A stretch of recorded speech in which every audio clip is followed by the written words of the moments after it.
Je souhaite qu'il y ait amour, joie, paix à tous les êtres. Bienvenue en satsang.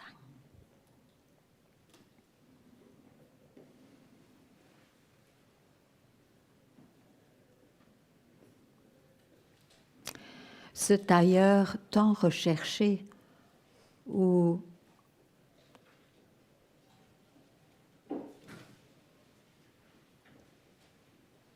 toute recherche de l'au-delà, vous l'êtes déjà, parce que c'est votre nature réelle. Et tout sort de là, tout surgit, apparaît à partir de là, et disparaît, s'évanouit. Là même. Donc, cela, il faut essayer de l'entendre sans résistance pour une fois. Parce que à partir de là, étant cela, qu'y a-t-il à faire? Il y aurait donc plutôt à défaire, si on voit qu'il y a quelque chose de trop, qui fait souffrir, qui fait chercher.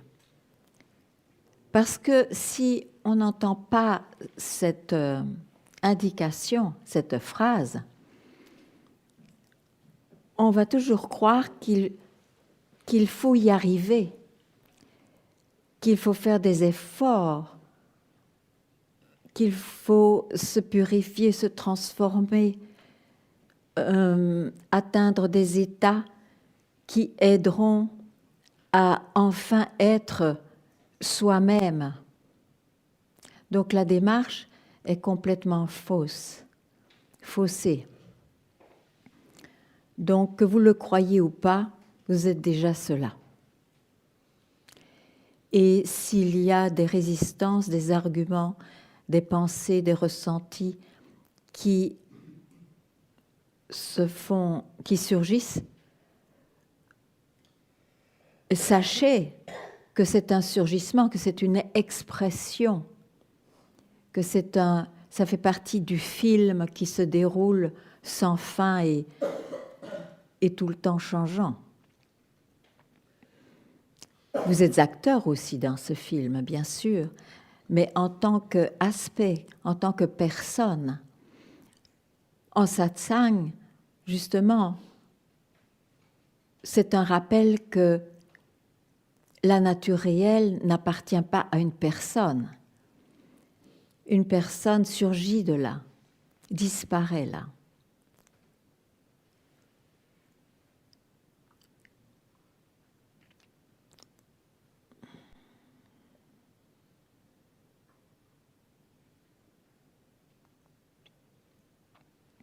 Bien sûr, si c'est entendu parmi tout ce flot de pensées qui habite le sujet, ce jeu, et qu'il n'y a pas de recherche, ce sera une pensée parmi d'autres. Mais justement, s'il y a cette recherche de plus en plus précise et de plus en plus enflammée, ardente, vers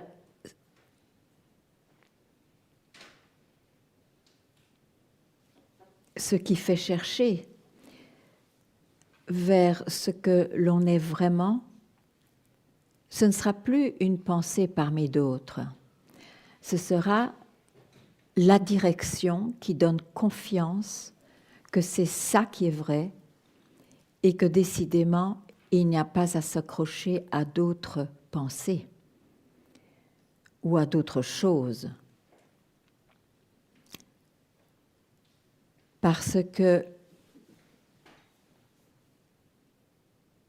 avoir de l'intérêt ou donner de la valeur à quelconque surgissement qui n'était pas là avant, en plus, et qui apparaît tout à coup, c'est vraiment se leurrer sur sa nature profonde, sa nature réelle. La nature réelle qui est seule d'ailleurs, qui est unique et que l'on ne peut pas décrire.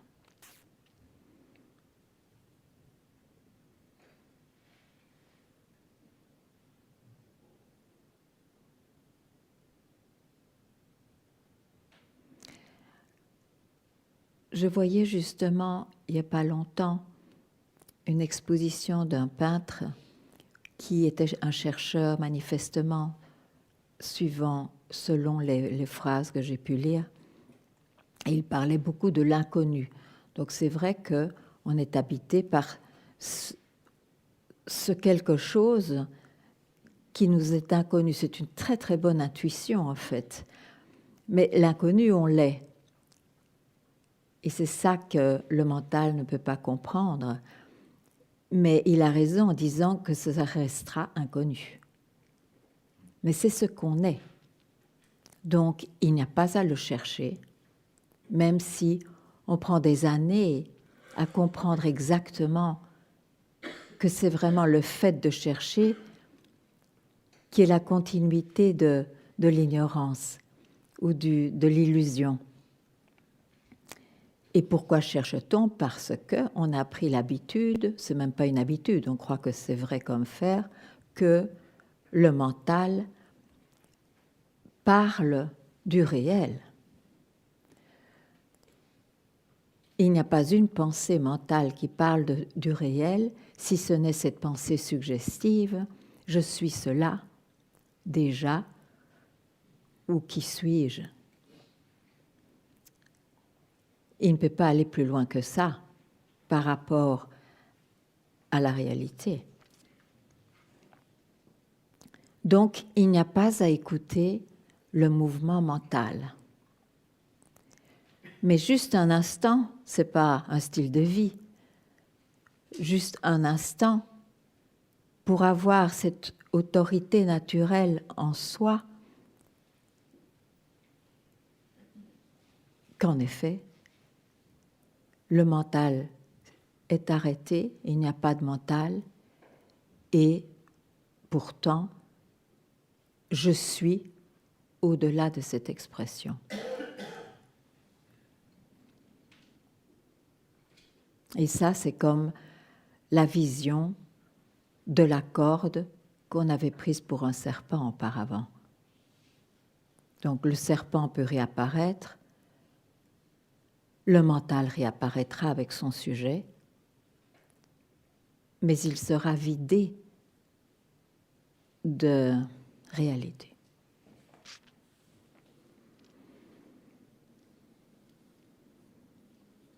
Et c'est ici que les mots « tout cela n'est qu'un rêve » ou « c'est un grand mirage » peuvent être appliqués.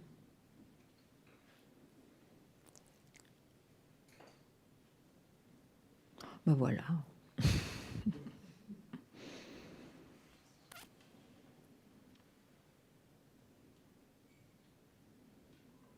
Y a-t-il quelque chose qui n'est pas clair? Même si la clarté n'est pas la réalisation, mais il semble que ce soit très important. Oui, j'écoute.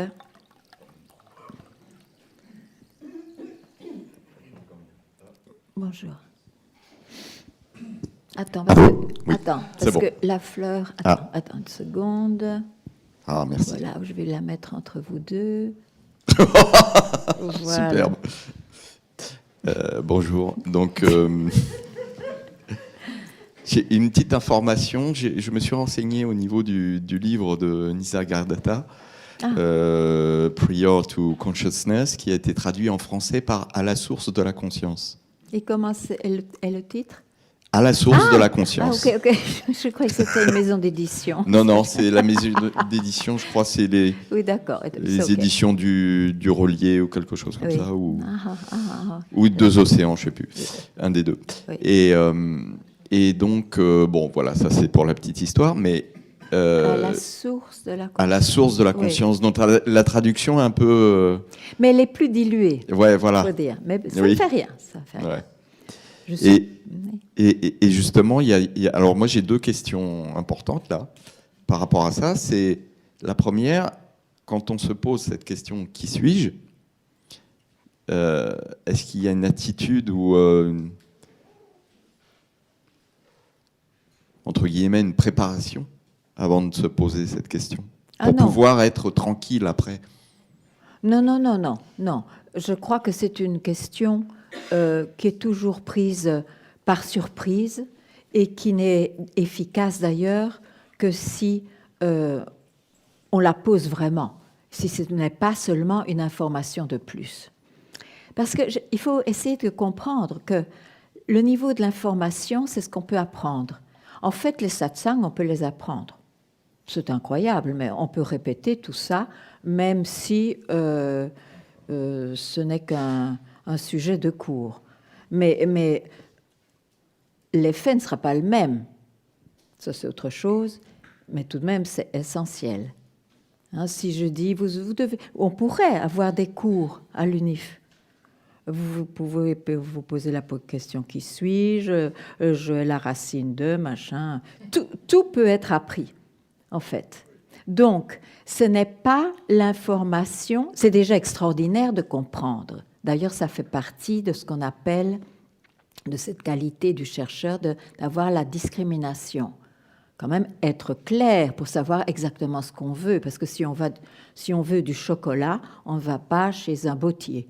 Voilà, donc c'est bien, ou un potier plutôt, c'est bien de savoir ce qu'on veut et où on se dirige, où on peut avoir confiance, parce que ça correspond exactement à l'aide demandée.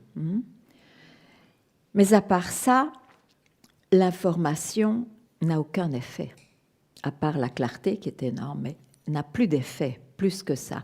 Or, la question « qui suis-je ?» il n'y a pas de préparation. C'est juste si on trouve la valeur, l'intérêt à se la poser parce qu'on a compris pourquoi. Et donc, en ce sens, si on peut appeler la préparation, on est dans une attitude unipointée sur cette question qui a une direction. Qui a une direction. Et la direction, comme la pensée a surgi, a une direction, elle aura une fin. Et je devrais faire le mouvement contraire puisque ça va à la source. Eh bien, on reste tranquille là où elle disparaît. En sachant, je suis cela.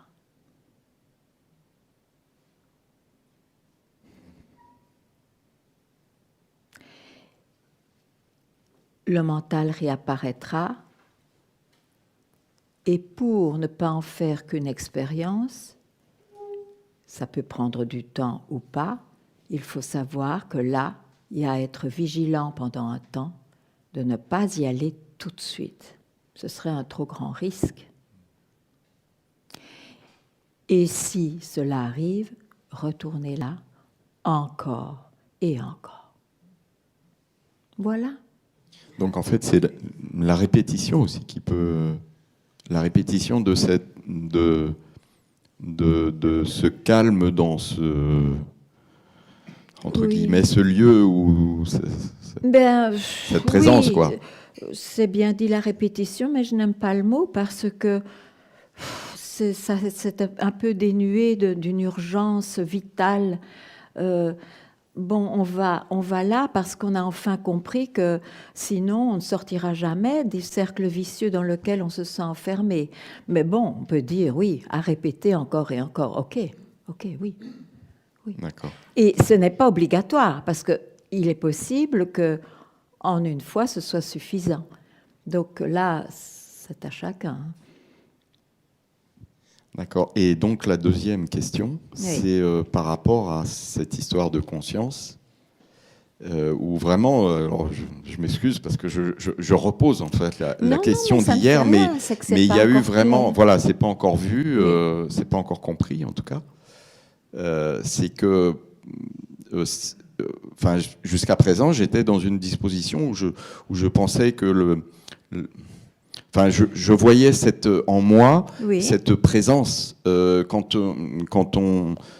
Par exemple, quand on pose à quelqu'un la question est-ce que tu existes, la réponse est immédiate. On sait qu'on existe. On peut poser toute autre question et il y a un temps de réflexion. Là, quand on se pose la question est-ce que j'existe, la réponse est immédiate. Elle est oui, tout de suite. Il n'y a pas de réflexion, c'est automatique. Et donc, je pensais, moi, que c'était cette présence consciente en moi qui me permettait de savoir que j'existais. Mais qu'entends-tu par exister ? Je ne vais pas parler que des mots, mais c'est parce que je dois vraiment comprendre où tu es. Parce que exister, tu parles de quoi ? Je ne dis pas de qui, parce que je dirais de quoi, moi ? De ma capacité à percevoir le monde. Donc du je. Je en tant que personne. Oui, bien sûr. Mais oui, mais c'est très important. C'est bien la preuve que je, en tant que personne, peux arriver à cet état de conscience que tu nommes conscience, qui te dit oui, j'existe, mais c'est le premier je qui surgit, le je suis, je dirais. C'est le premier surgissement du soi. Mais pour la réalisation du soi, c'est un surgissement de trop. Merci. C'est pour ça que c'est à la source de.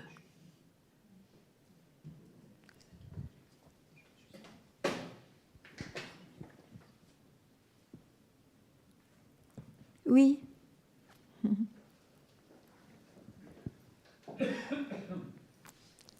Allô, oui. Oui, bonjour, Mira. Où Là, ici. Ah, voilà, okay. Je ne vois pas bien le visage. Oui. Okay. Il y a seulement quelques mois que je me pose la question qui suis-je, depuis que j'ai vu tes vidéos sur YouTube. Alors, je me la pose à des moments choisis, oui. Bien sûr, comme tu le disais. Ce qui se passe, c'est comment je la pose, j'ai l'impression qu'elle me remplit. Si tu veux, par opposition à ce qui s'est dit jusqu'à présent, c'est pas une sensation de vide que je ressens, mais c'est une sensation de plénitude. Je la ressens dans l'ensemble du corps. Voilà. Donc, si j'ai bien compris, c'est pas cela encore. Ce n'est pas le vide non plus. Pardon. Ce n'est ni le vide non plus. D'accord. Donc voilà, je veux juste savoir ce que je dois faire avec cela. Mais tu te la poses sans te poser quelque part. Ouais. Parce que s'arrêter au sentiment de plénitude ou au sentiment du vide, c'est se poser quelque part. C'est donner de la valeur à un état, à une expérience. Et alors, la question qui suis-je, c'est un coup dans l'eau. Oui. Même si j'ai vraiment l'impression comme elle vibre à l'intérieur, j'ai vraiment l'impression que... Oui, mais c'est quelque chose. Quand on a un état qui n'est pas des états donnés par les objets, par la vie mondaine, ça semble toujours plus réel. Mais c'est tout de même du domaine spirituel. C'est toujours encore un domaine qui existe, qui est manifesté. Donc, il n'y a pas de compromis. Ce que l'on est vraiment n'est même pas spirituel. OK ? C'est entendu ? Oui, sauf si je ne vois pas encore comment Non, faire. Mais c'est entendu. Ok, oui. Merci. Parce qu'en général, ce qui se passe, c'est qu'on quitte le monde, le mondain, pour s'identifier au spirituel. Et là, on s'arrête, parce qu'en effet, ça procure d'autres expériences, d'autres sensations, un bien-être probablement, des nuits noires aussi. Mais bon, voilà. Mais non, être ce que l'on est n'est ni mondain ni spirituel. Il n'y a pas à apparaître spirituel.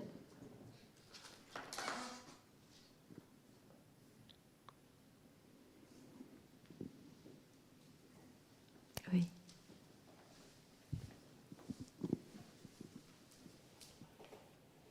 Mais je suis d'accord avec vous que, évidemment, on peut prendre des années ou du temps pour reconnaître qu'une expérience que l'on a, parfois, elle ne semble pas être une expérience. Elle est tellement bouleversante, elle change tellement votre vie. Enfin, et c'est bien pour ça qu'il faut avoir une discrimination ou une vigilance très pointue. Oui. Bonjour, Ganga. Bonjour. Quand tu dis... Ça fonctionne? Ça marche pas. Non. Comment on fait pour ça? Ah, et moi, j'ai mis? Oui. Ah bon. Non. Peut-être que je parle à ça. Voilà. Pour la vidéo,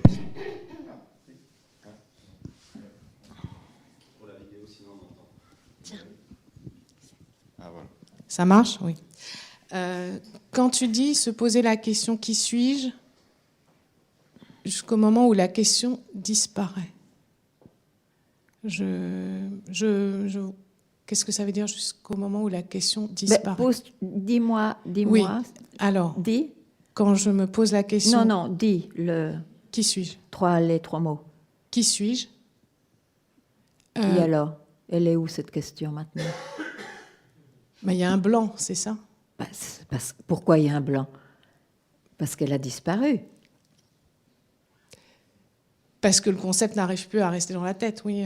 Mais ça, c'est trop compliqué. Non, concept, non. Je veux dire, la question, elle génère voilà, un blanc. Voilà, tu vois ça, oui? Oui. Bon. Et alors, tu vas te parler de concept de bouteille et tout ça? Non, c'est parti, parce qu'elle n'est plus là. Bon. Oh. La question... Non, mais il faut... Non, Ganga. Oui. La question disparaît, ça veut dire que la pensée n'est plus dans la... La bouteille disparaît, il n'y a pas parlé de... Il n'y a plus de bouteille. Enfin, il n'y a plus de bouteille. Il n'y a plus de question. Je veux dire...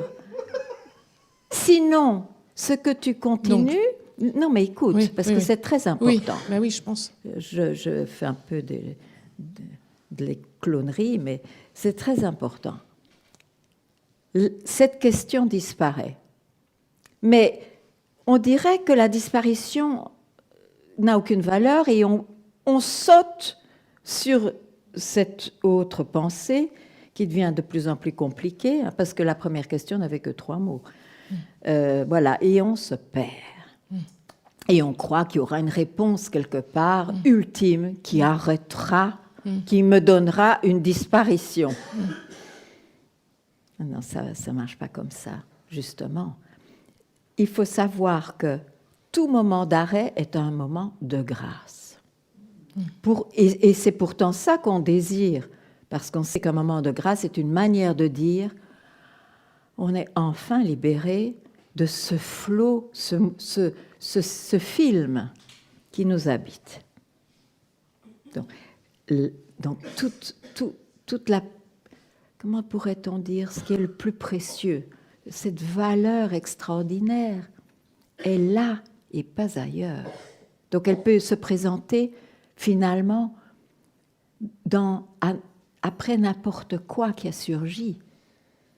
Mais cette question est extraordinaire dans un sens qu'elle est subjective. Les autres questions sont toujours objectives, donc elles ont plus de risques d'amener autre chose. Ici, au moins, où va-t-on? C'est ça qu'il faut voir. Où va-t-on? Est-ce qu'on va vers un objet? Où va-t-on quand on se pose cette question? Mais on se pose cette question unique. Et on décide de ne plus, pendant un instant, de ne pas écouter ce qui vient après. De ne pas chercher de réponse mentale.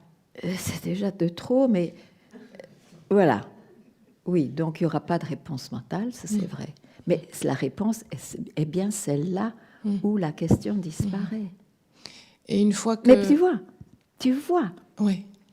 Bon, tu as bu ce que j'ai dit, glou, Oui. glou, glou, mais tu es resté comme ça et...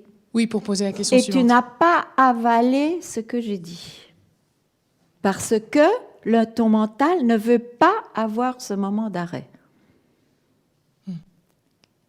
on peut entendre les choses complètement différemment. Tu vois. Ou bien, on le prend, ok, j'ai une information de plus, donc je passe à l'autre parce que j'ai une logique et je veux éclaircir encore ci et encore ça, et c'est à l'infini ça. Ou bien, on entend quelque chose et on se dit, laissons voir, contemplons, voyons ce qui se passe après tout. Ce sont des attitudes différentes. Je voudrais juste savoir si, une fois qu'on est cela, Oui. il y a plus on le sait, il y a plus de questions à poser, on n'a pas de doute, c'est ça. Il n'y a plus de questions. Bah, il faut bien. On le reconnaît. Il faut bien que ça ressemble à de la paix. Hein, qu'est-ce que c'est la paix? C'est de ne plus être habité par des questions, des doutes. Mais du coup, on se pose plus de questions. On n'est pas. Non, mais ce que je veux dire, c'est, on n'est plus en train de se dire, est-ce que je suis Ganga? Est-ce que je viens de vivre ça? Est-ce que c'est ce qu'il fallait vivre? Mais ce n'est plus intéressant. Voilà, Oui, on le ça sait. perd de son intérêt. Voilà, c'est su et C'est su, on s'interroge plus. et ce n'est pas su par le mental. C'est su. D'ailleurs, c'est pour ça. En fait, j'apprécie assez fort. Comment est-ce qu'on pourrait. Il y a compréhension. Il y a compréhension sans qu'il y ait quelqu'un qui comprenne. Mais bon. Voilà. On n'a plus besoin de validation. Est-ce que c'est bien? Absolument. Voilà. Absolument. Ok. C'est reconnu pour ce que c'est. Oui. Sans équivoque. Oh, oui. Enfin, équivoque, c'est un grand mot. Non, c'est bien D'accord. dit. Merci, Ganga. Merci. Merci.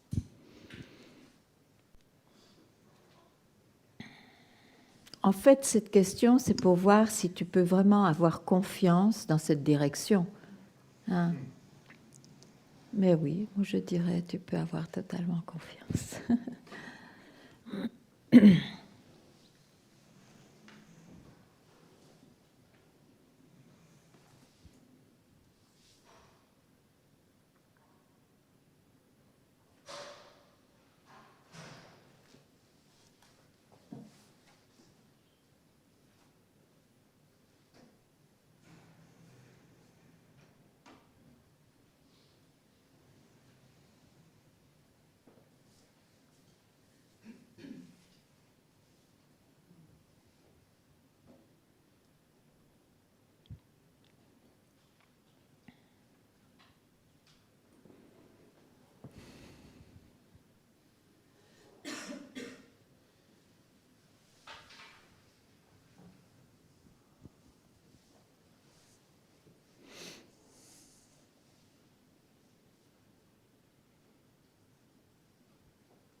Bonjour. Bonjour.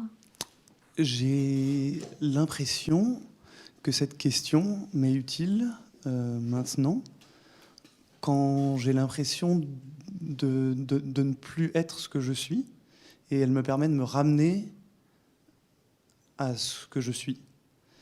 Et je voulais avoir comme une confirmation directe que la direction que je prends est celle-là.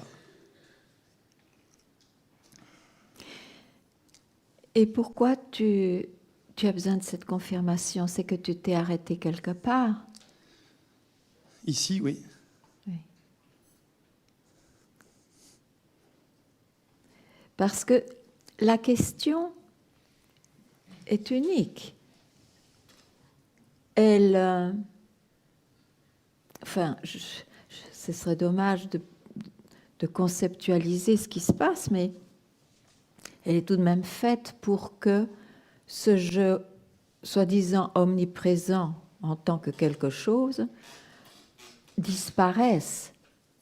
C'est pour que cette question est posée pour donner l'occasion à ce jeu de disparaître. Alors évidemment, si on s'arrête quelque part, je est toujours là, la question n'a pas été jusqu'au but.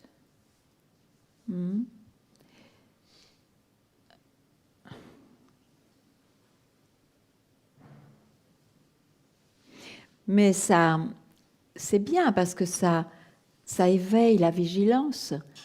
Parce que chaque fois qu'il y a quelque chose qui s'émet, bon, je commence à être éveillée. Oh, je suis en train d'atterrir quelque part. Ce n'est pas ça. Alors, le neti-neti ici peut être appliqué. Hein? Voilà.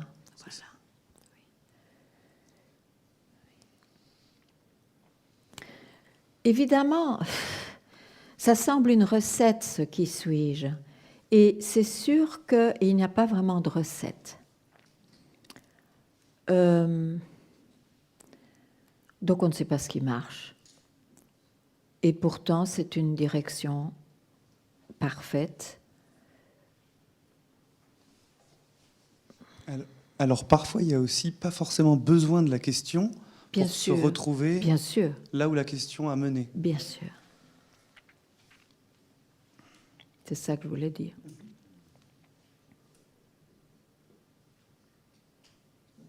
Parce que, à mes yeux, il y aurait un petit peu un danger de... Ok, si ça devient comme, oui, une recette, une pratique. Bon, c'est pas une mauvaise pratique, hein. C'est pas plus mauvais qu'une méditation qui vous mène au témoin. Mais si du moins elle n'est pas prise jusqu'à son but qui libère.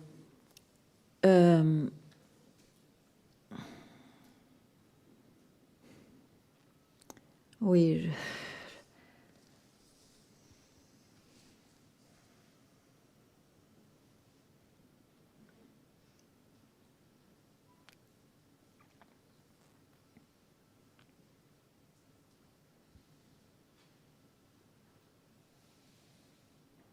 Enfin, la direction est impeccable de toute façon. Mais il faut tout de même savoir que finalement, ce qui marche, c'est peut-être pas tellement ce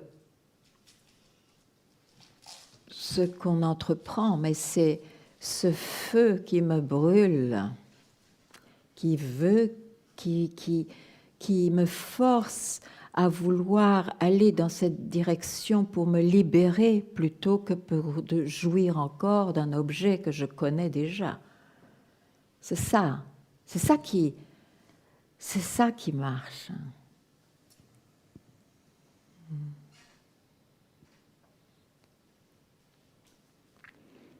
Et c'est une direction impeccable dans le sens que elle ne va pas présenter encore un millième objet. Donc là, ça renvoie à la source.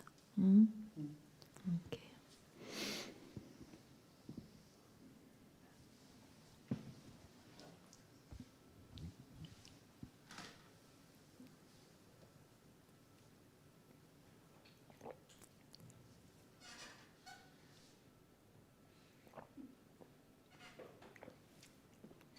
Oui.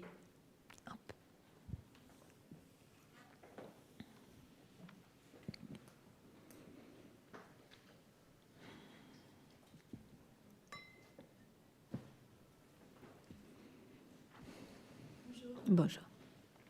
Quand je pose la question, oui. Donc effectivement ça disparaît et j'essaie de rester le plus longtemps possible, mais il y a quand même un grand rayonnement qui arrive, un amour, etc. Oui. Donc j'ai déjà eu toutes ces expériences oui. dans le passé. Et hier on discutait avec des amis et ils me disaient mais je disais je veux plus ce genre d'expérience. Ils me disaient mais au contraire ce sera là, c'est là, laisse-les vivre. Alors, mais oui, laisse-les vivre et laisse-les vivre et laisse-les disparaître. Oui, oui. Bah, de toute façon, ça disparaît. Ben voilà. Mais donc, la réalisation, la vraie disparition, c'est quand c'est vu comme la manifestation du soi. D'accord, oui. Et pas ce que je suis réellement. Oui. Oui, c'est pas ce que je suis réellement. Mais je crois que c'est ça, oui. En fait, je crois que je m'identifie trop à ça. Non, mais c'est clair. Oui. Donc, c'est bien de voir ça. Mm. C'est essentiel. J'essaie, en fait, je pense que je vois ça, je vois ces lumières, cet amour, etc.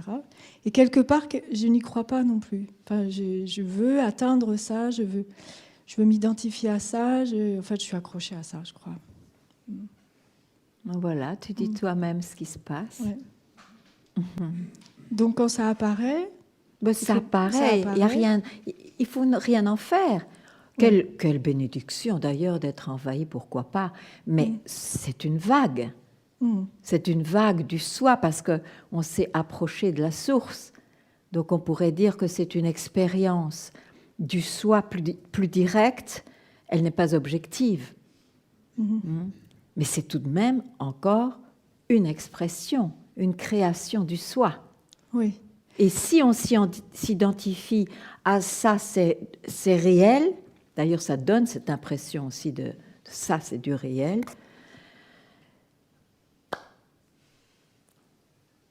On aura la douleur au moment où ça disparaît, parce que l'on va croire que je me suis encore perdue ou j'ai pas été assez pure, intense ou sincère, je ne sais pas encore là, je ne suis pas encore assez mûre, ça n'y est pas, c'est pas permanent. Mais c'est pas ça qui sera jamais permanent, c'est pas ça qui sera permanent. C'est d'où toutes ces qualités surgissent. Donc si ça surgit, c'est que je suis allée trop loin, enfin, c'est ça, si je comprends bien. Non. Enfin, si j'ai compris, mais non. On pose la question. Mais non. C'est pas ça. Mais non. J'ai pas compris. Le soi s'exprime tout le temps à l'infini. Il n'y a pas un moment où le soi ne s'exprime pas. Donc c'est pour ça que c'est inexplicable et dans les mots on dit un quart de seconde, un clin d'œil, ça suffit. Le moment d'un clin d'œil suffit pour justement ne pas aller tout le temps, s'accrocher tout le temps à la manifestation.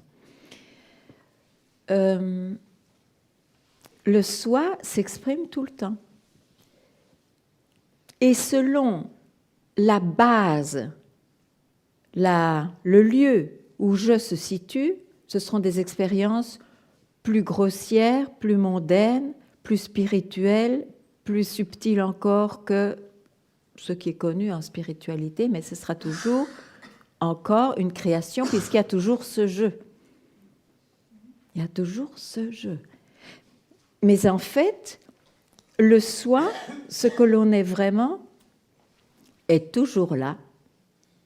Et au contraire, puisqu'on est un chercheur, on se situe toujours quelque part, éloigné du soi. C'est une illusion, mais c'est comme ça qu'on se situe. Donc on essaye de retourner à la source.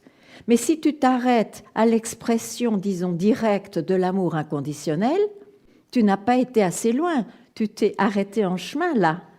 Je ne suis pas allée assez loin. Mais non, mais c'est ça que je veux dire. Maintenant, je ne parlerai pas du tout comme ça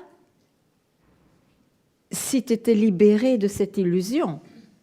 Parce que si on est libéré de cette illusion, on est déjà ce que l'on est, mais ça, c'est le fait, c'est le lieu du non-lieu, le non-lieu du lieu, je ne sais pas comment dire, de toute façon, on ne peut pas le décrire. Et à partir de là, je n'ai pas envie d'aller trop loin. C'est même pas une envie, je veux dire, je sais ce que ça veut dire d'aller loin. Donc, mais toi, comme tu cherches, tu ne vas pas assez près de ta source, au contraire. Tu t'arrêtes avant, tu t'arrêtes à la manifestation du soi.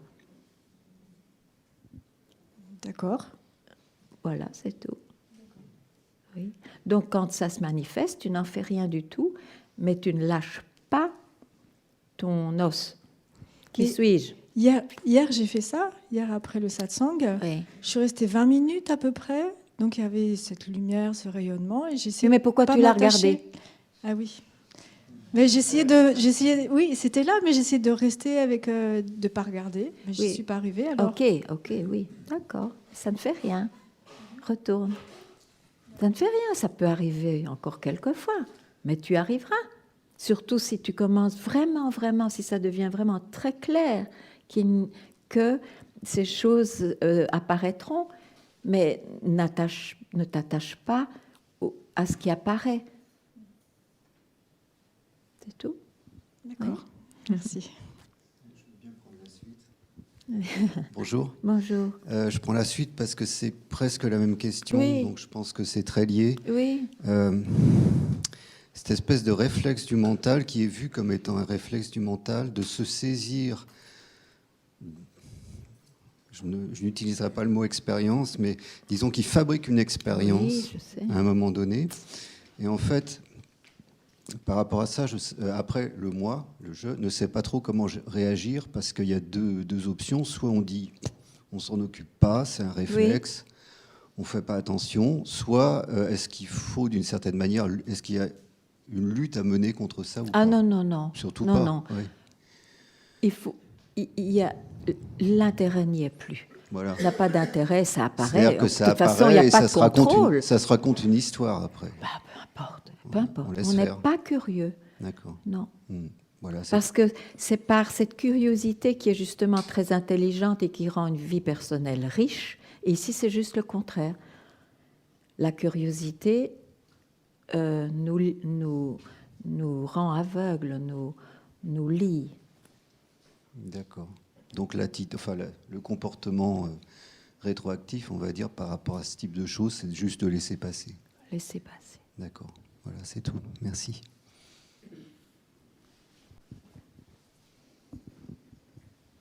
Mais est-ce que vous comprenez bien que c'est parce que sinon, il y a comme un nourrissement du jeu. Sinon, il y a toujours quelqu'un. C'est ça le soi-disant problème. Hein. Bonjour Nanga. Bonjour.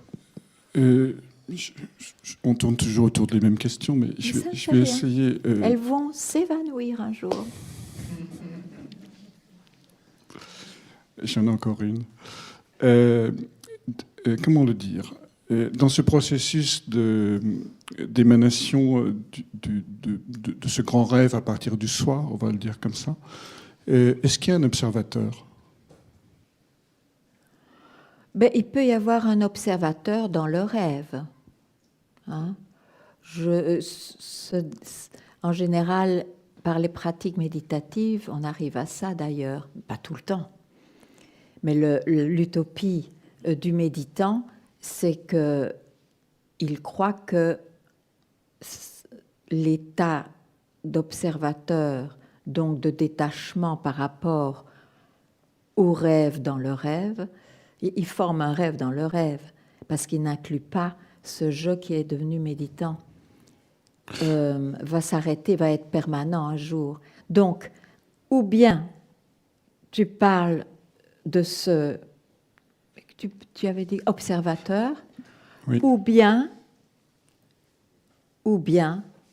et ça pourrait, juste à l'instant, tu pourrais être frappé par, il y a bien quelque chose qui est là, toujours en éveil, et qui voit le méditant ou l'observateur et son rêve. Et là, tu restes tranquille parce que c'est ce que tu es. Est-ce que ça clique, non? Un peu.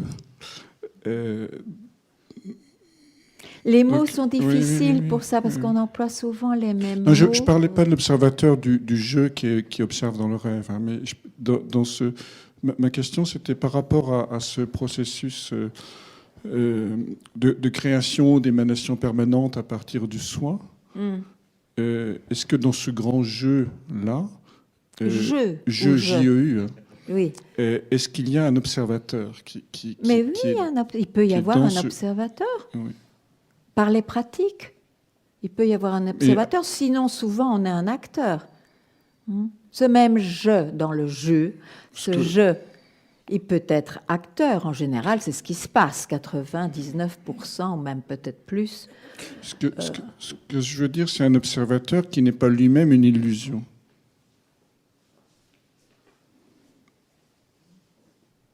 Ben alors on parle d'autre chose. Alors je lui donnerai même pas le nom d'observateur. Oui. C'est cela qui est éveillé à rien ou qui est éveillé à tout ce qui se passe. Et cela même je suis.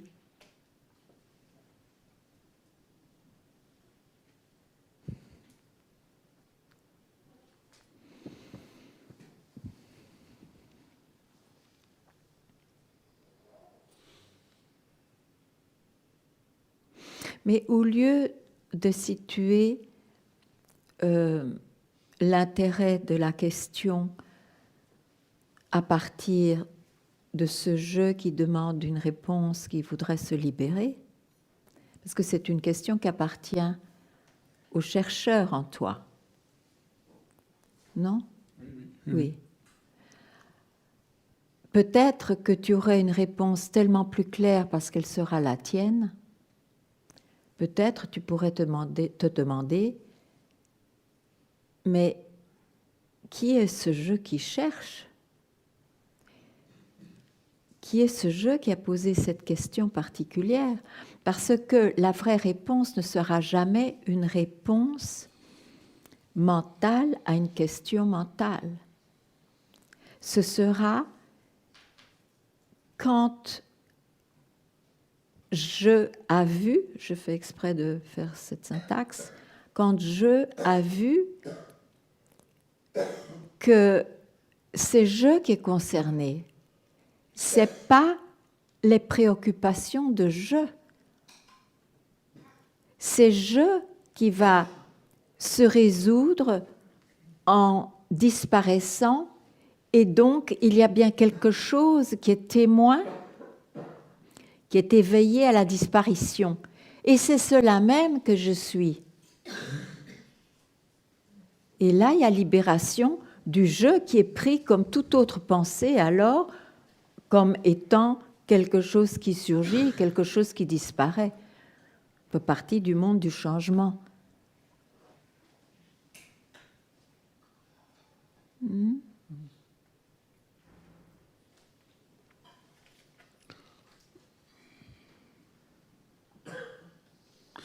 Oui.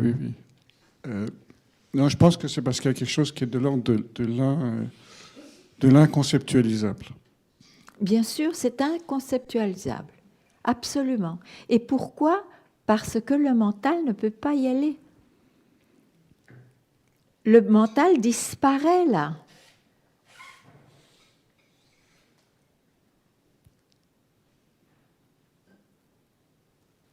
Une fois que l'on a bien vu ça, ben je crois que c'est presque gagné.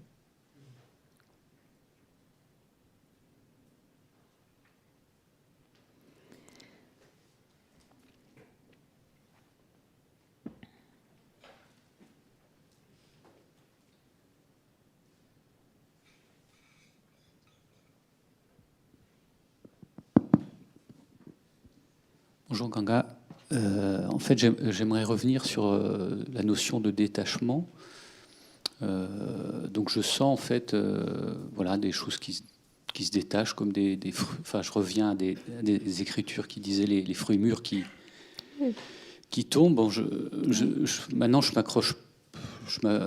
Avec cette voix, là, on s'en fout, quoi. Voilà, c'est.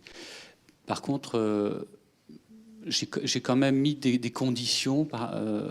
J'ai eu l'impression d'agir sur l'environnement à un moment donné pour créer des conditions pour ça, en fait.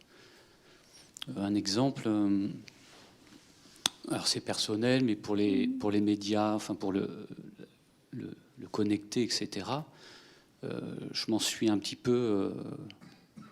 Parce que détaché, oui, parce que je me sentais happé en fait. Oui. puis le temps passe très vite quand on peut être sur un ordi ou quoi.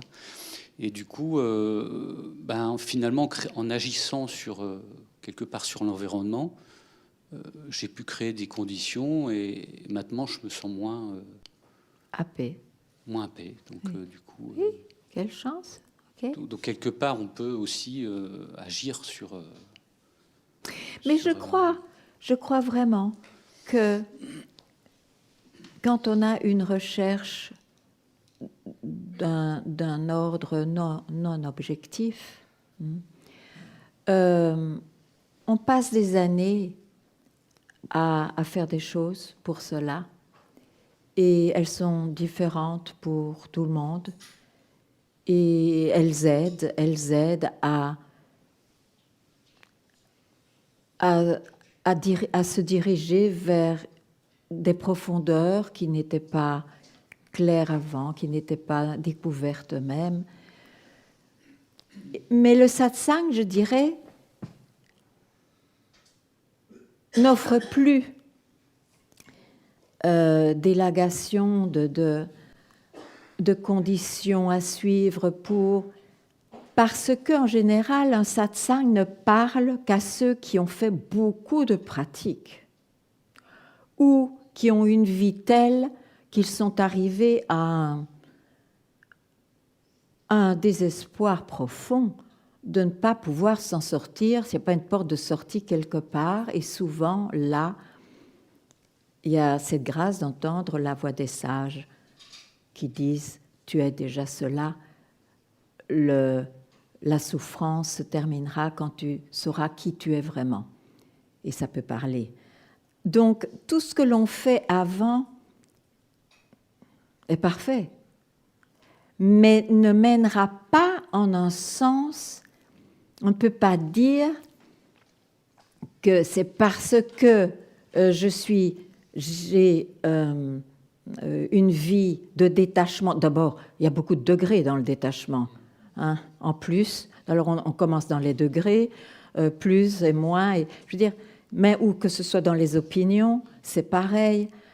Tout cela, ce sont des élagations, en effet, des feuilles et des branches d'un arbre pris pour réel. Et l'arbre pris pour réel, c'est bien la personne qui devient détachée ou plus lumineuse, etc.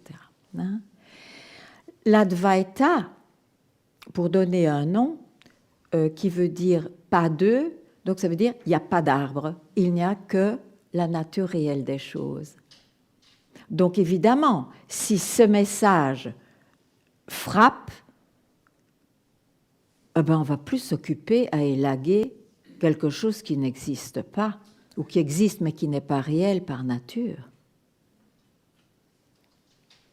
Donc, c'est un arrêt, en général, un arrêt, mais il doit venir au bon moment, parce que si ce n'est pas compris, c'est mieux encore alors d'élaguer, pas ceci, pas cela, pas ceci, pas cela. C'est ça, quoi. Le mieux, c'est de comprendre à l'instant, je suis cela. C'est rare, je le dis moi-même, mais ça existe. Et sinon, ben voilà, on se crée un parcours qui sera différent pour tout le monde. Et pour arriver au même, je suis cela. J'ai fait tout ça pour ça. Que dire, je veux dire.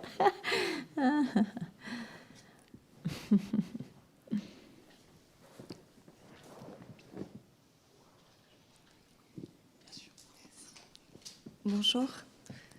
Où êtes-vous? Je suis là. Ici, là. Ici. Ah. Bonjour. Donc, dans cet espace ou dans ce lieu, c'est difficile de poser vraiment des mots, en fait. Cet endroit où il n'y a plus de mots, je dirais. Il y a aussi des émotions. Et dans ces émotions, si on traverse les émotions dans cet endroit,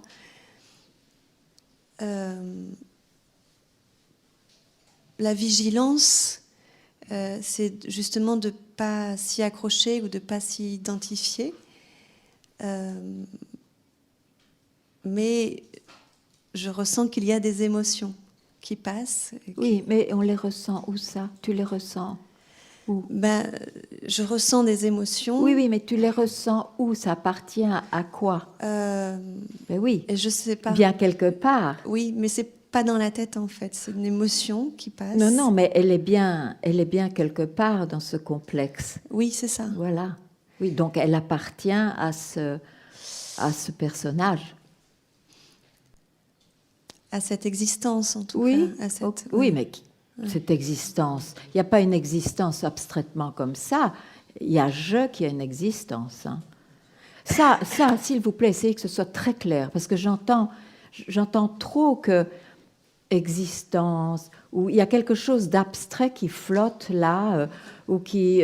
non, c'est je d'abord. C'est parce que je me réveille le matin qu'il y a une existence.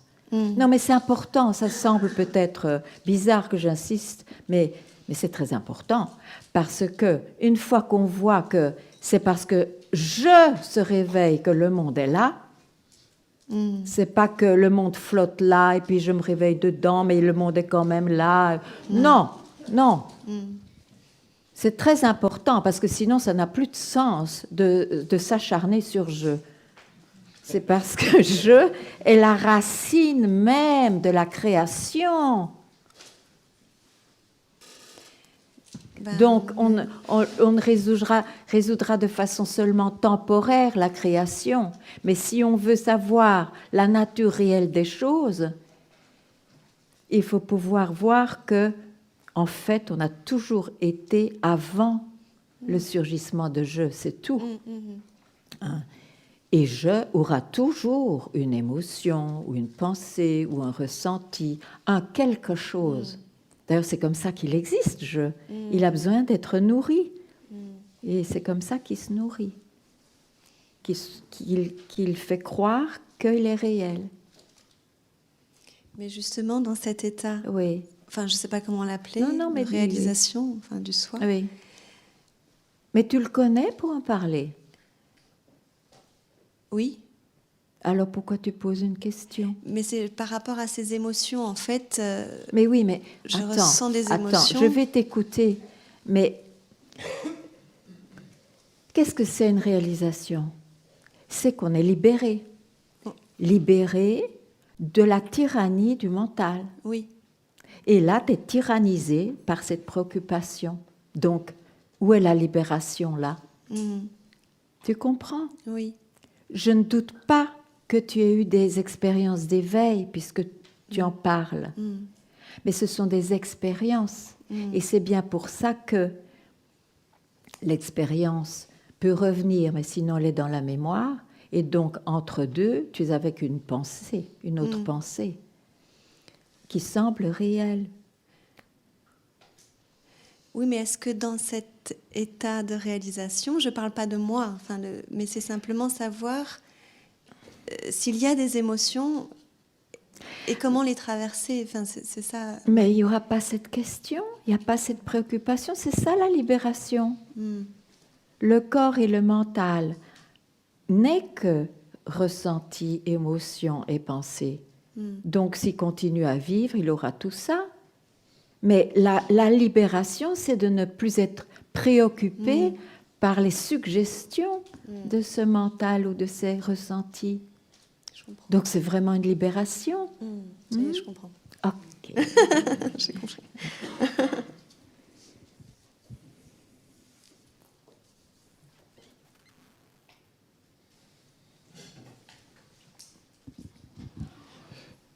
Je voudrais partager quelque chose et avoir ton avis.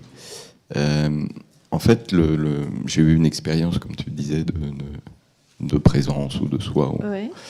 Et cette expérience m'est arrivée après, pendant un séminaire, après un exercice, et qui ressemble un peu au qui suis-je, mais sous une autre forme. Alors le truc, c'est que pour moi, ça n'a marché qu'une fois. C'est-à-dire qu'une fois que j'ai passé l'exercice, il m'est arrivé cette expérience et après, plus rien. Et puis, à d'autres personnes, il n'est rien arrivé. Oui. Et en fait, cet exercice, il est celui-ci. C'est-à-dire, c'est prendre un moment, se poser et puis dire, voilà, vous n'êtes que le corps. Maintenant, vous imaginez que vous n'êtes que le corps. Après avoir imaginé ça, vous mettez ça à la poubelle. Vous n'êtes que l'esprit. Et maintenant, vous mettez ça à la poubelle. Et en fait, on se trouve... Enfin, moi, j'ai eu cette sensation de me trouver d'un seul coup avec paf, un grand vide et d'être ce vide, quoi. Est-ce que ça correspond à ce que tu... Mais ce sont des expériences d'éveil. Voilà. Et j'insiste. Seulement, qu'est-ce qui se passe? Pourquoi il est possible d'avoir une expérience d'éveil? Je veux dire, pourquoi je dis que c'est une expérience? Donc, je veux dire par là, c'est une expérience. Elle n'est plus là maintenant, elle est dans la mémoire. Oui.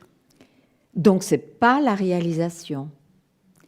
Parce que ça n'a pas été vu que tout ce qui surgit après ce vide, tout d'abord déjà dire le vide est de trop, oui. Mais c'est tout à fait acceptable. Mais à cause de ce mot vide qui est pris pour réel, oui. La chose, le surgissement suivant sera tout de même, ne fût-ce qu'un rien plus objectif que le vide, ce sera donc pris pour réel, et donc c'est foutu. Donc c'est une expérience. Tandis que si tu avais été guidé pour savoir que c'est juste, tu étais là où tu as toujours été, mais tu n'as pas été éveillé à être vigilant à propos de l'expression qui viendra. Donc, c'est le vide, déjà ça. Okay, c'est une vague, ça s'exprime, c'est le soi qui s'exprime, mais ce n'est pas le soi. Donc, si tu n'avais pas été pris par la fascination du vide que tu ne connaissais pas avant, donc c'est fascinant, ben, tu es le soi. Le vide, tu t'en occupes pas, donc ce qui vient après, tu n'es plus curieux. Et ce n'est plus une expérience. Et ça ne fait rien. Oui. Voilà. D'accord. Mais maintenant, tu as pris ta leçon. Oui. Voilà. Oui.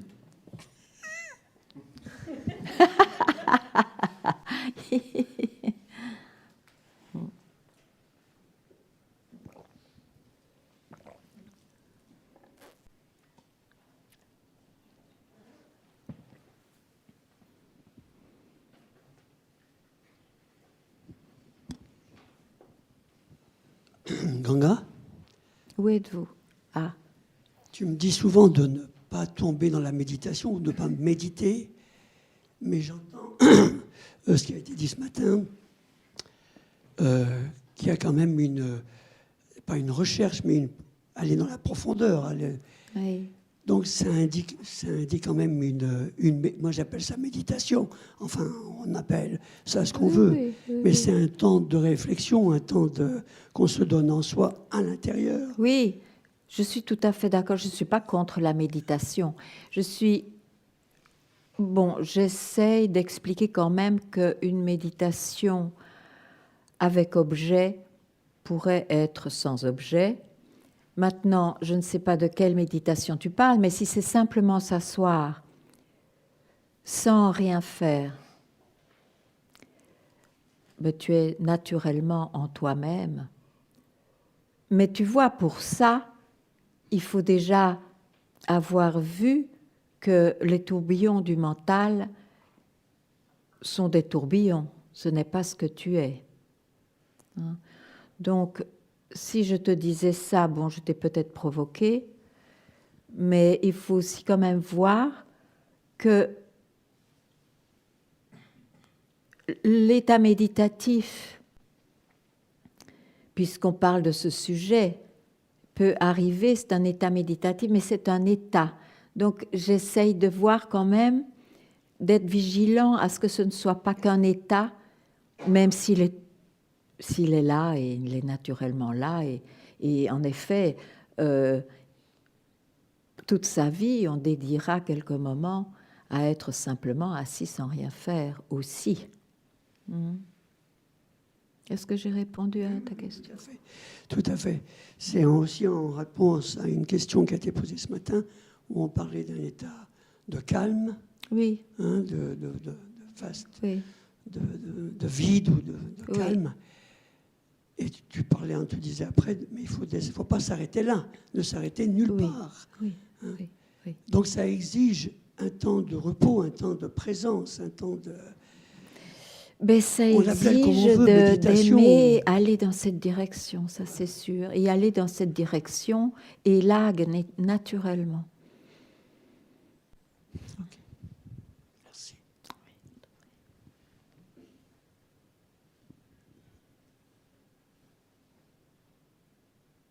Je trouve que l'investigation du soi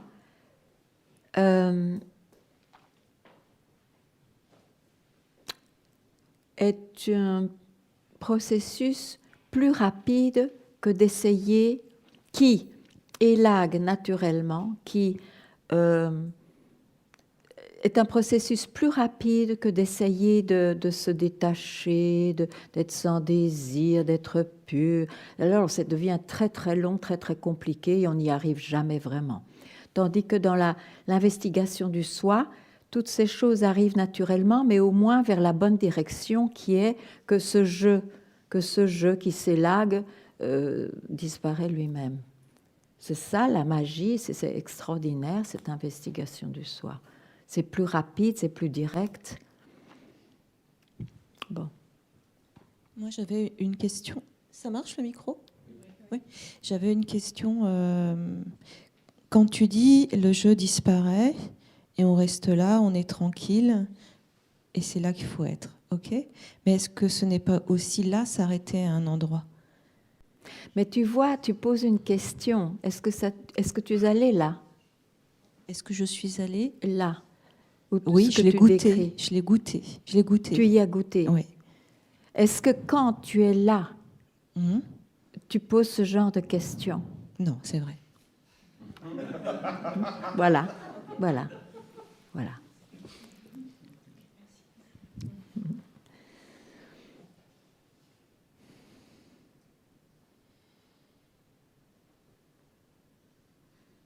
Il y a une fascination qui est devenue une tyrannie du surgissement.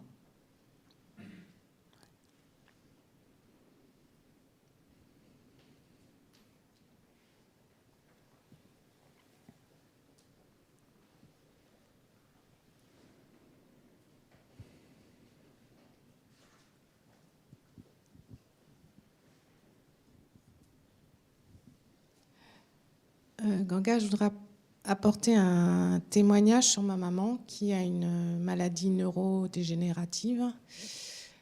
Ils n'ont pas pu mettre un nom sur sa maladie, mais c'est à la fois Parkinson et Alzheimer. Elle a d'énormes problèmes de mémoire.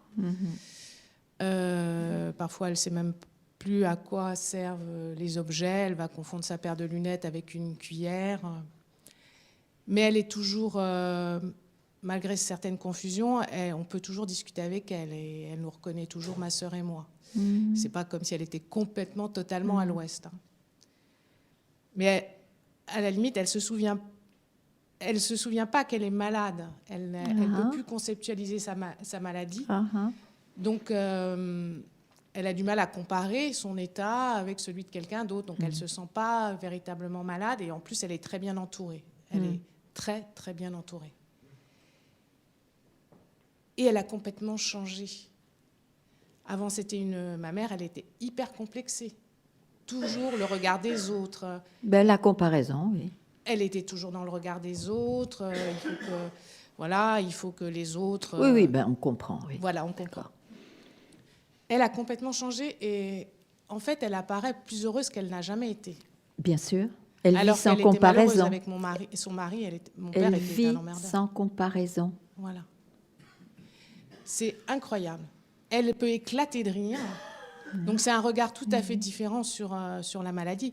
Bon, elle est vraiment dans un contexte où elle est très assistée. Hein. C'est pas comme si elle était dans une maison de retraite. Oui, mais oui, ne divagons pas. N'allons pas trop loin. Oui. Oui, voilà. Donc elle est, pour nous, pour ma sœur et moi, c'est étonnant. C'est de voir à quel point... Mais oui, mais la grande leçon pour vous, voilà, c'est ça. C'est Elle ça. vit sans comparaison. Et dans le moment présent. Ben, ça veut dire ça. Par contre, je ne sais pas comment elle se situe elle-même, quel état de conscience elle a. Elle. C'est différent. Peu importe. Est-ce qu'il y a encore un jeu Peu chez elle? importe. C'est ta préoccupation, c'est pas la sienne. C'est ma préoccupation, c'est pas la sienne. Laisse-la heureuse là où elle est. Ah, mais moi, je veux pas la... Mais oui, mais je veux dire. Mais j'aimerais bien savoir ce qu'elle vit, quoi. Est-ce qu'elle est consciente de ça? Mais si tu veux savoir ce qu'elle vit, vis sans comparaison. Ouais.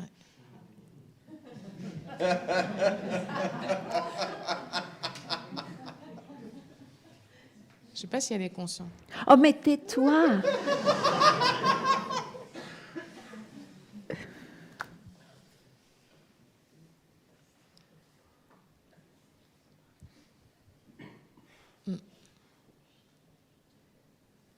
Merci.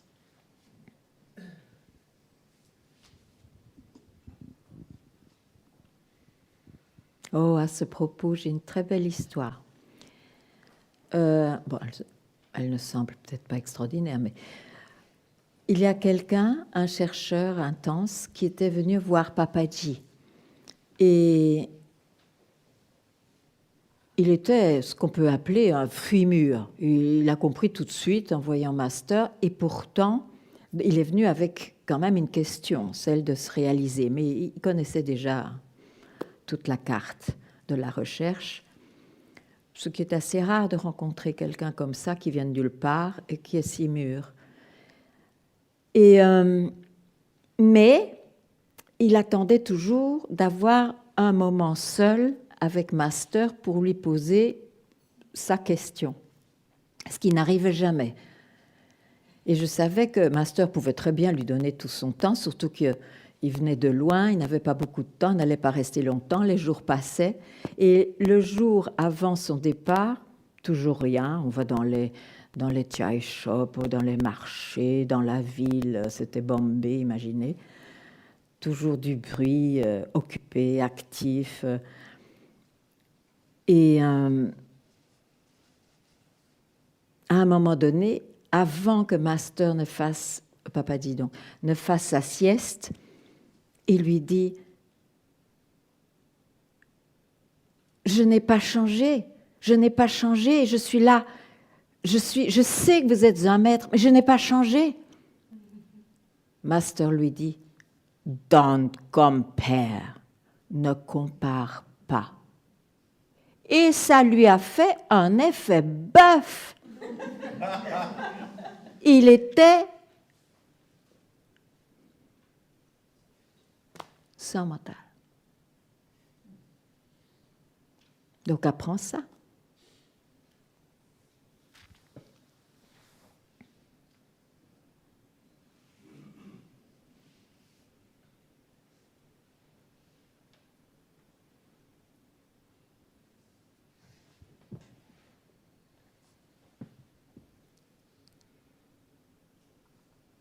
Master, il enseignait ainsi.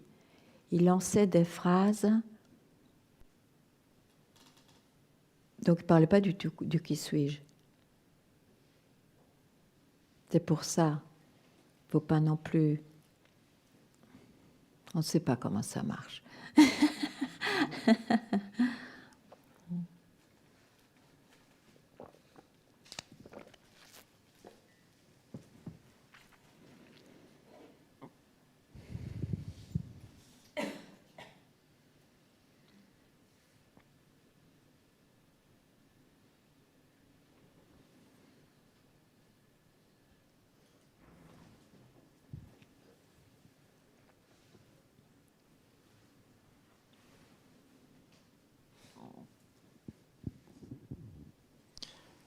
juste une petite question aussi. Comme tu parlais de Papaji, bon, je ne l'ai pas encore lu, je vais le lire à mon retour là. Oui. Je vais lire justement un livre que j'ai vu qui s'appelle L'éveil du lion. Et la question, comme je t'ai entendu parler un peu du lion hier, j'ai eu l'impression, il fait référence à quoi? À qui quand il parle du lion? Du soi. D'accord. Il y a un très beau livre traduit en français, Le feu de la recherche, c'est le titre. Hein? Le feu de la liberté. Ah oui, pardon. Oui, enfin, ça revient au même. Le feu de la liberté. Je lirai d'abord ça. Je lirai d'abord celui-là.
Bonjour, je voudrais poser une question à propos de ce mental, de ce surgissement. J'ai eu une expérience ce matin bizarre. J'étais pas en forme, je trouvais qu'il faisait un peu chaud, je sentais que ça allait s'améliorer, mais ça n'allait pas. Et je crois avoir senti qu'il y a une pensée qui a dit il faut d'abord que ça se résolve avant d'aller fouiller à l'intérieur. Et puis il y en a une autre qui a dit non, c'est un surgissement. Toujours est-il que j'ai pas gagné, quoi.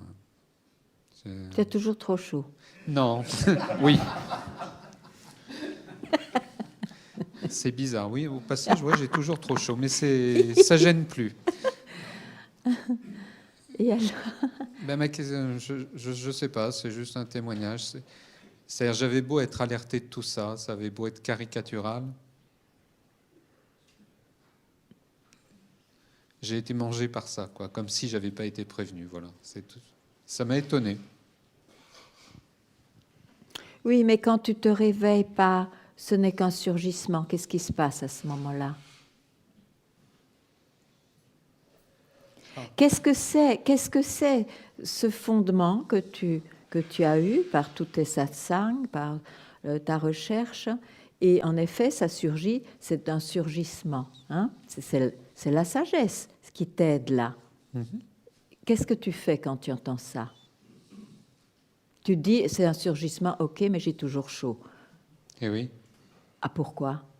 Quand tu dis, quand c'est dit, c'est un surgissement, c'est pour t'aider justement à, me laisse tomber. Oui. Et tu restes tranquille. C'est ça qu'il faut faire. Hein? Oui. Ok. Et je croyais l'avoir compris. Ah ben la prochaine fois. Ouais.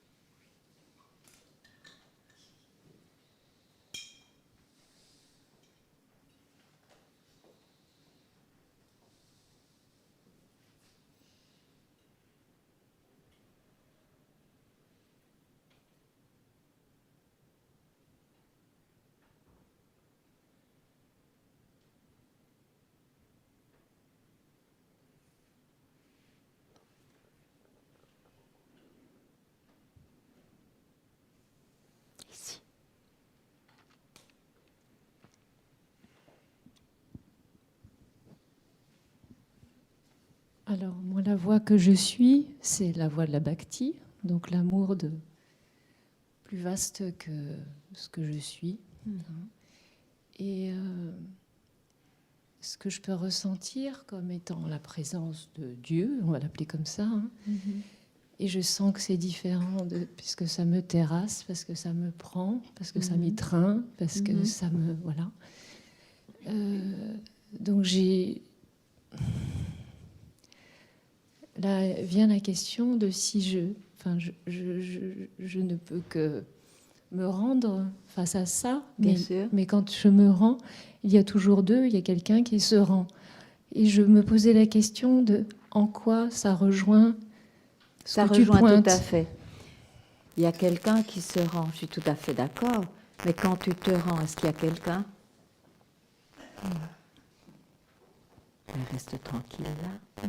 Parce que tu es ce divin.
Juste un éclaircissement sur un mot que tu emploies beaucoup, vigilance.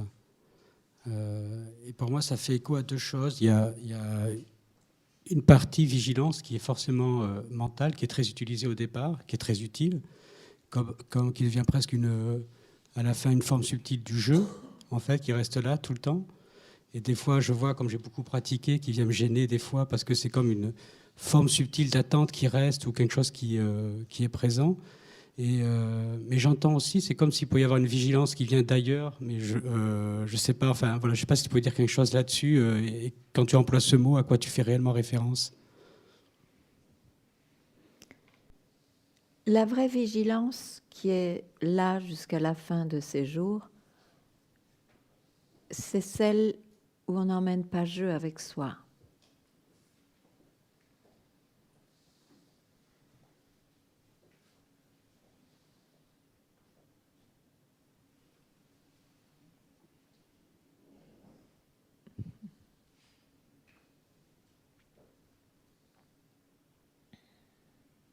Maintenant, la voie de la vigilance aide beaucoup jusqu'à un certain point, justement, pour bien voir, oh, encore ce surgissement, encore ceci, encore cela, je ne suis pas cela, je ne suis pas ceci.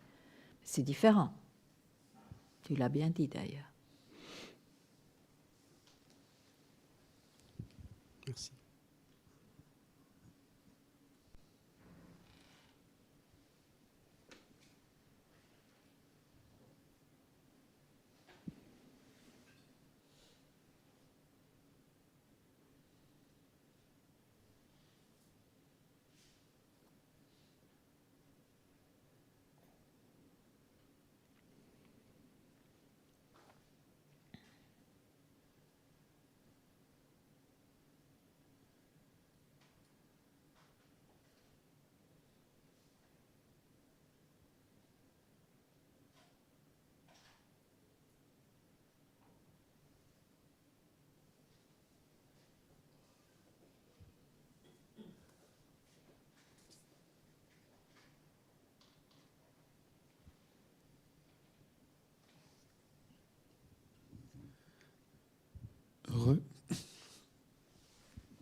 J'aurais voulu te parler de la méditation. Je parle de mon expérience. Moi, j'ai pas beaucoup de capacité à rester très longtemps en méditation, loin de là. Et comment dire, d'un autre côté, je suis habité par l'intuition qu'effectivement, la méditation assise devrait être le bon temps pour cette urgence. Et plusieurs fois, je suis sorti de méditation au bout de quelques dizaines de minutes, parce que je devais, quoi. Et je ne sais pas comment le partager, avec cette impression, si quelque chose n'a pas été possible durant cette méditation, quelle chance y a-t-il que ça puisse être possible durant le restant de la journée? Voilà. Ça... Oui, mais c'est parce que tu fais la différence entre le temps d'être assis et le temps d'être debout. Donc, c'est toujours quelqu'un qui est concerné. Je suis d'accord, c'est normal. Celui qui cherche est très concerné par ce qui va se passer. Mais le temps de méditation, en fait, il est tout à fait nécessaire parce que c'est un temps donné qu'on vole à l'activité du monde, à ce flot continu qui nous mange. Donc, c'est très bien, mais ce n'est pas nécessairement... indispensable qu'il soit long. Je dirais un quart de seconde de méditation vraie est radical. Mais les méditations de ce genre qui concernent, qui questionnent la racine de cette création peut se faire de différentes manières.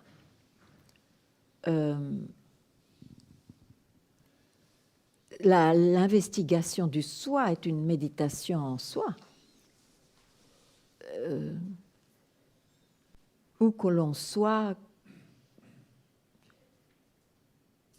mais c'est certain que c'est pas mal de se donner un temps.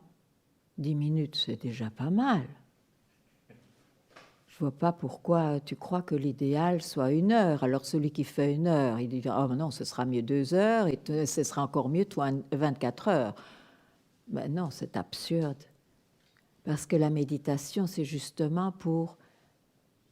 Non seulement, c'est pas que c'est pour arrêter le flot des pensées, mais c'est pour laisser tomber le concept de réalité que je médite et que je. C'est ça. Donc c'est très bien. C'est même beaucoup 10 minutes. Continue.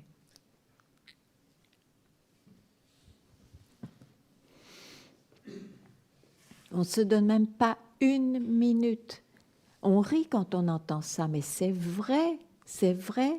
En un jour, donc soyons gentils, disons 24 heures, moins quoi, 7 heures de sommeil, ça fait quoi, 17 heures, 17 heures, on ne se donne pas 1 minute en général à simplement ne pas être occupé.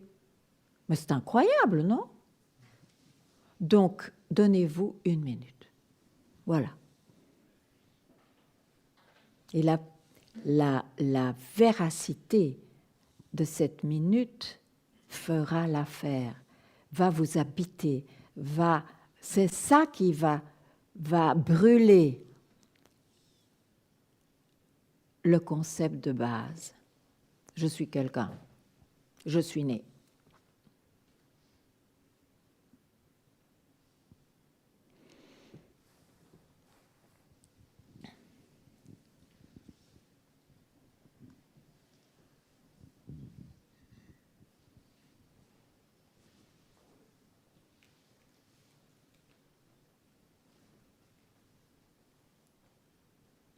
Et qui donnera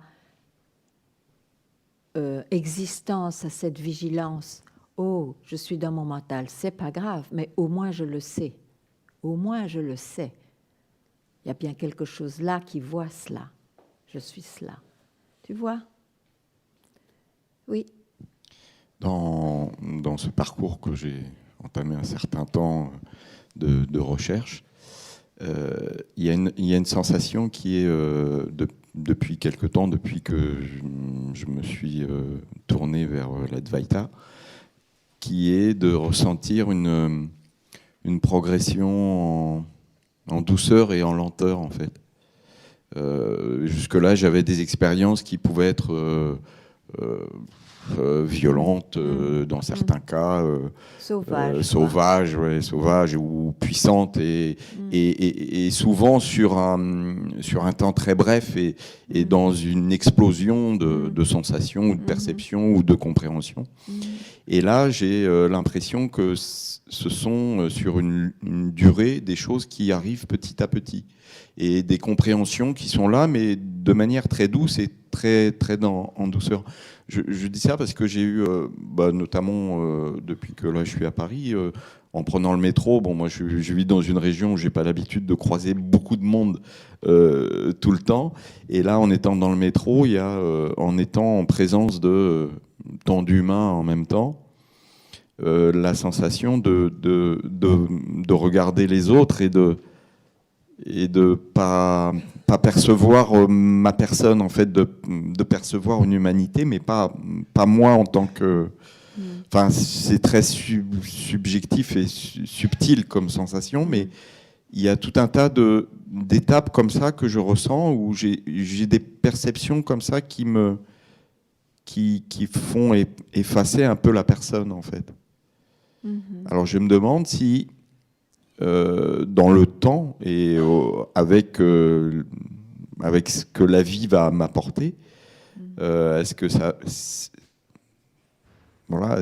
ça va déboucher aussi sur le... Mais c'est à toi de vouloir vraiment être libéré. Hein? Ce que tu décris, c'est une expérience propre qui peut aussi changer. Et l'important, c'est de vouloir cette vie. Après tout, il y a il semble que je sois incarnée, même si c'est ce que je crois être le corps et l'esprit, eh bien, je vais le vouer à me libérer. C'est ma priorité. Bon, si ce ne l'est pas, ça viendra peut-être avec le temps. Si ça l'est. Et j'espère. Et quand c'est là, ça peut être très immédiat, on ne peut pas savoir. On est toujours pris par surprise, de toute façon. De toute façon, parce que ce n'est pas le résultat d'un processus. Incroyable, hein?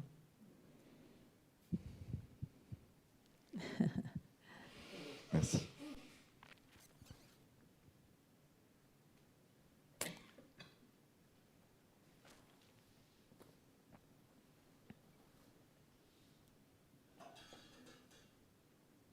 Oui. Namasté, Ganga. Namasté. Je ne sais pas si je vais réussir à parler. Prends ton temps.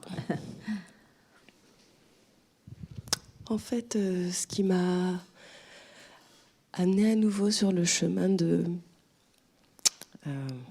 la recherche du soi. Au départ, c'était parce que j'avais commencé depuis quelque temps à être formée aux soins. Oui. Et c'est la méditation qui m'a... C'est la méditation qui m'a amenée sur ce chemin-là. Oui. Donc tu pratiquais la méditation avant? Oui. Qui participait aux soins, à cette formation des soins.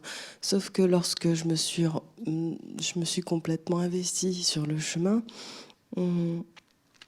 j'ai beaucoup douté sur les soins, parce que finalement, au départ, il y avait une identité, et que finalement, à ce moment-là, s'il n'y a pas d'identité, pourquoi est-ce que je ferai les soins?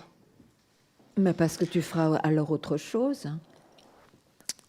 C'est la question que je me suis posée. Donc j'ai complètement arrêté en me disant mais si c'est pas moi, alors c'est qui? Tu vois. Non, mais tu fais bien quelque chose dans la vie. Bah, c'était faire ça. Oui, mais quand tu ne fais plus ça, tu fais bien autre chose. Pour gagner ma vie. Ben oui, donc tu fais bien quelque chose. Oui, mais pas. Mais donc tu as changé une activité pour une autre? Non. Ah ben comment? Non. J'ai changé une activité, mais pas pour une autre. J'ai mis en pause justement pour savoir, bah alors je fais quoi? Oui, mais tu respires. Bien tu sûr. marches, tu fais tes courses, bien tu sûr. fais bien quelque chose. Oui, bien sûr. sûr. Que je veux dire. Oui, complètement. Un corps et un mental, tant qu'il est en vie, il fera bien quelque chose. Oui, dans ce sens-là, bien sûr. D'ailleurs, Donc tu peux continuer les soins si tu veux, mais c'est ton choix de ne plus le faire. Mais je veux dire, tu fais bien toujours quelque chose en tant que corps et mental. En tant que corps et mental. Mais après, on doit bien vivre dans cette société. Donc, c'est ce que je dis. Mais on va dire que c'est pas marcher, respirer qui paye mes factures. C'est dans ce sens-là que j'avais compris au départ, tu fais bien quelque chose, et où j'ai répondu non. Mais en parallèle, j'ai fait beaucoup plus de choses quand j'ai arrêté ça, sur le chemin, enfin, plus nourri.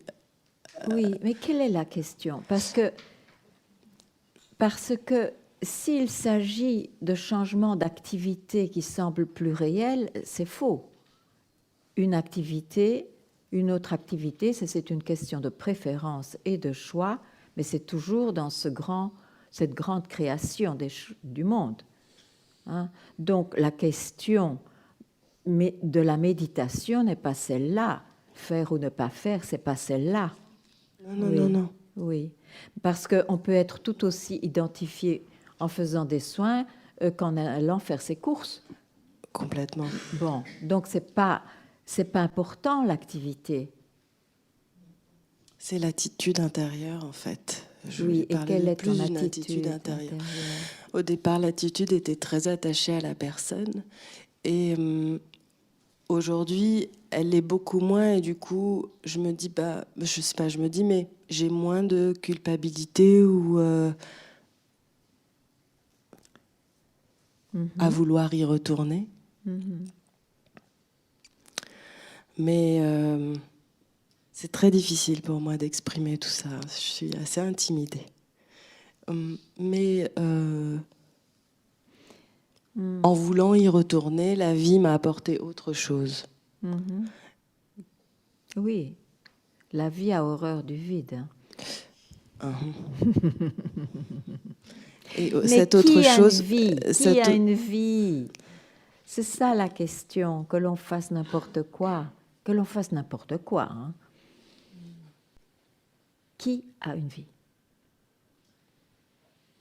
C'est bien celui que je crois être, ou celle que je crois être. C'est ça qui a une vie. Donc, comme c'est étrange, ce corps change tout le temps, et pour être plus dramatiquement dans le changement, il était jeune, il devient vieux. Mes opinions, mes vues changent tout le temps, mes ressentis changent tout le temps, et pourtant, ce jeu est là, qui est sans âge. C'est ça la question.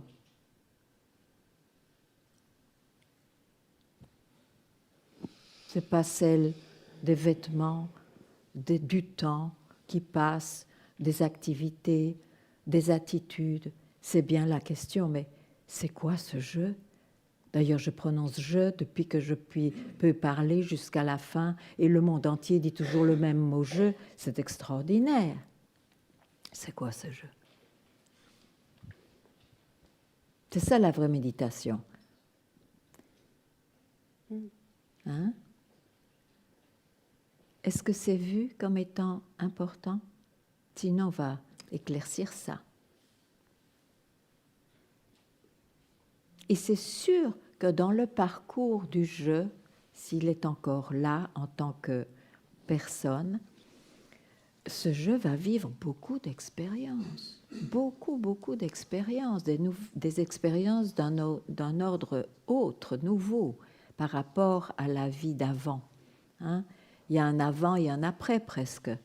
Mais tout ça, c'est bien clair que c'est encore dans le domaine de la recherche. Mais il y a beaucoup d'expériences. Beaucoup d'expériences. Et on s'élague, on se dépouille, on se vide. Bien sûr, il semble qu'il y ait un progrès. Bien sûr. Mais il faut que tout de même jamais oublier, tout ça, c'est pour s'éveiller en un instant qui va faire exploser tout ce qui a été fait jusque-là. Je suis cela, j'ai toujours été cela.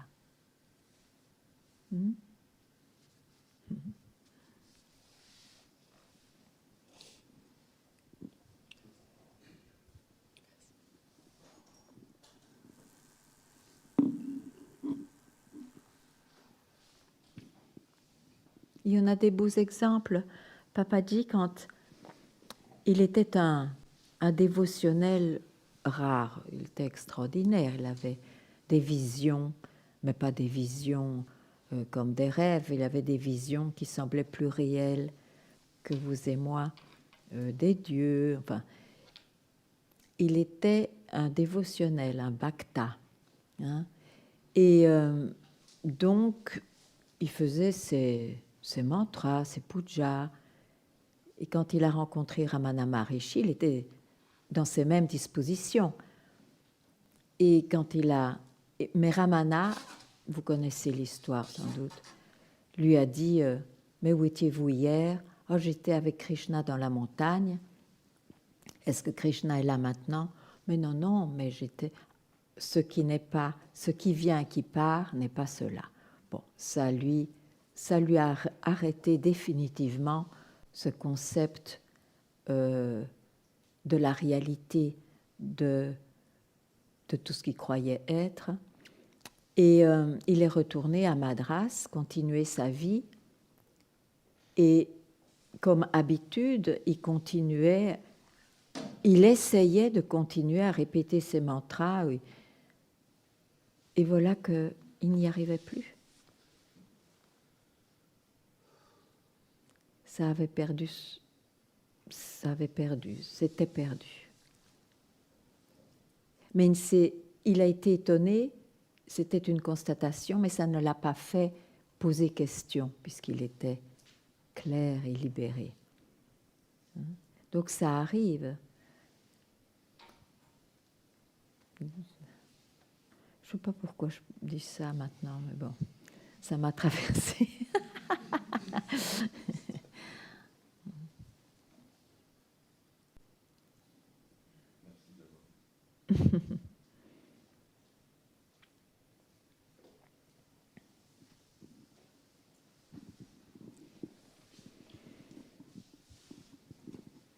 Je reviens par rapport à ce que tu disais, abandonner ses pratiques. Je ressens aussi un peu, des fois, dire je ne sais pas forcément pratiquer. Mais j'espère que ce n'est pas pour prendre autre chose.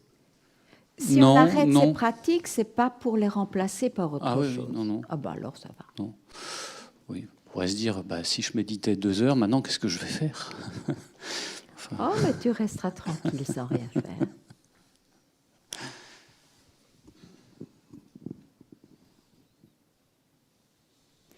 Je ne dis pas nécessairement qu'on doive quitter tout.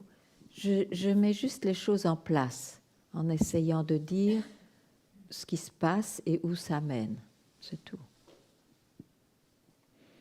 Mais il vaut mieux peut-être s'accorder un moment de méditation plutôt que, si il y a arrêt, plutôt que de continuer sans arrêt à courir après Godot.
Encore un petit mot à propos des méditations.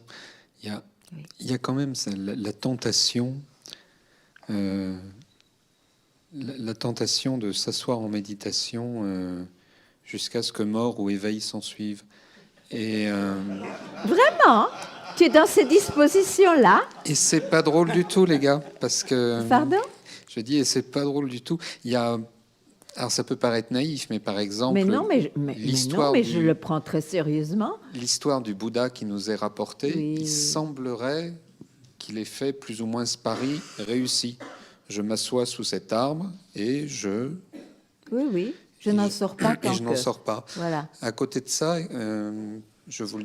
moi j'ai rencontré des gens qui ont fait un truc pour moi archi surnaturel. Ils ont participé, paraît-il, aux 10 jours de Vipassana. Et il paraît que ces braves gens arrivent pendant 10 jours à méditer 10 heures par jour sans mourir. Et ils y croient, quoi. Je connais une autre personne qui... Voilà. Il y a des gens qui survivent, apparemment. Oui, mais ça, c'est une question de tempérament. Il y a des gens qui ne restent pas en place et il y en a d'autres qui, c'est plus facile de rester en place que de bouger. Ça, c'est une question de tempérament. J'allais justement en parler, je reviendrai à ce que tu veux dire, mais je voulais juste dire que, disons, même avant l'événement de l'éveil, si on était actif, ben, on restera actif. Si l'on était méditatif de tempérament, on restera méditatif. Et les gens qui voient, disons, l'actif se dira, celui-là, il n'y est pas encore, et celui qui est assis, ah mais oui, ça se voit, il est absorbé dans le soi. Ça n'a rien à voir, l'attitude n'a rien à voir, l'apparence n'a rien à voir. Hein? Oui, donc les 10 jours de Vipassana, c'est que ça convient à ces gens-là. Et ça ne te convient pas. Oui, voilà. Tout à fait. Et j'ai pas de regret. J'essaye pas d'aller risquer ma peau là-bas. Mais est-ce que tu risques ta peau autrement? Ça, oui. C'est intéressant. Oui, si vous voulez savoir, je pense qu'une ou deux fois, je me le suis proposé. Je me suis dit, bah tiens, je vais m'asseoir. Et puis voilà, et j'en démordrai pas. Et ça ne loupe pas. Hein. Dans les meilleurs cas, au bout de 40 minutes, je m'en vais parce que j'ai vraiment trop mal aux jambes ou que j'en ai vraiment trop marre. Oui, mais tu peux te lever, avoir mal aux jambes et pourtant avoir ton os. Qui suis-je? Qui suis-je? Qui suis-je? Qui suis-je? Oh, pardon.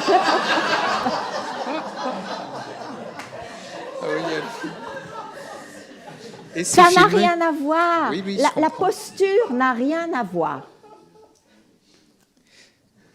J'insiste quand même un tout petit peu au niveau de parce que tu nous parles de ça, de radicalité, Oui.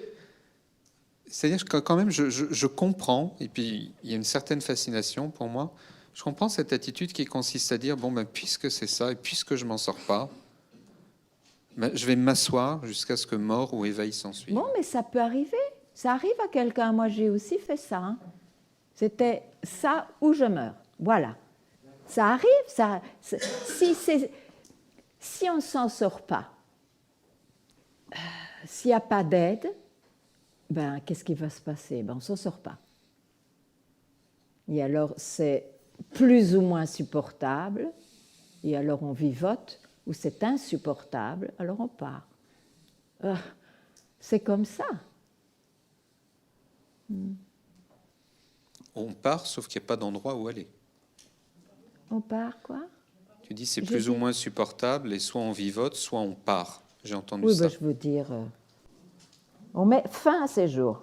Ah pardon, j'avais pas compris. Ben oui, ben c'est ça, une question de vie ou de mort. Bien fait d'en parler. Bon, je veux dire, on peut peut-être être moins intense et pourtant, mais tout de même, il faut du feu, hein. Il faut du feu parce que finalement, c'est dire non à une croyance collective qui dit oui à tout ce qui se passe. C'est quand même, il faut du feu, il faut y croire tout de même. Il faut être pris par une divine folie, il faut le dire. Hein? Ouais. Ouais. Ben, je vous souhaite d'être tous fous. À ce sujet. À ce sujet. Ouais. Mais oui, mais ils sont beaux ces exemples. C'est vrai, ça montre une ténacité, une continuité dans ce besoin de résoudre cette question fondamentale. Ils sont inspirants ces exemples. Et si on ne les avait pas, ben on serait encore plus perdu. Donc on sait, c'est possible. Mais ça demande, c'est vrai, une continuité, une persévérance, une détermination presque inébranlable. Hein?